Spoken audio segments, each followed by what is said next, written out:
One of the driving forces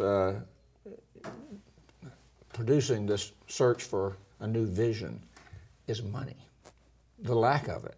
At the same time, there's a drive for better outcomes. For the last 3 years, the Florida legislature has cut funding for higher education. At the same time, there's a desire for better outcomes. $300 million this past session. And that led to a call by university presidents and others for higher tuition rates for students, including unlimited higher tuition rates for University of Florida and FSU. That was in a bill that the governor vetoed. So where are we then as a university system as far as less resources to do more?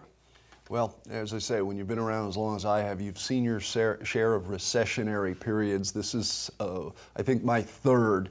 And the difference? None of those previous recessions were as deep, nor did they last as long as the one in which we're currently engaged.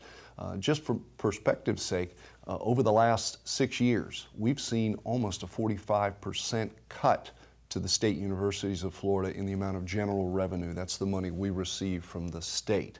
That's a significant reduction. Therefore, to handle that, you've seen a reduction in the amount of programs, the availability of sections being offered to students, services by the way of counselors, advisors, and of course, many of our students have seen the numbers of students in their classes and laboratories grow significantly during that period of time. We've seen the outright elimination of whole academic programs, those that weren't functioning at the highest level of efficiency or return on investment. So we've been doing our best in higher ed to make ends meet, just as everyone has. This is nothing that is left only for the state university system.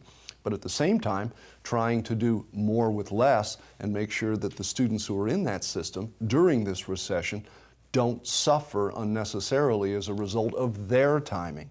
So we are reorganizing our entire system, putting in new metrics, new outcome expectations. Every academic program now must have what's called a learning compact. And that's a demonstration that once a student graduates from that program, that they can master all of the skills necessary, both in field and those larger real world skills so necessary in the 21st century. The ability to write critically, think critically, communicate critically, and be able to solve problems critically so that they will be able to function competitively with any other students in the world when they go out to that world of work. So things are changing dramatically, and they must, to make sure that our system can outcompete systems from around the world.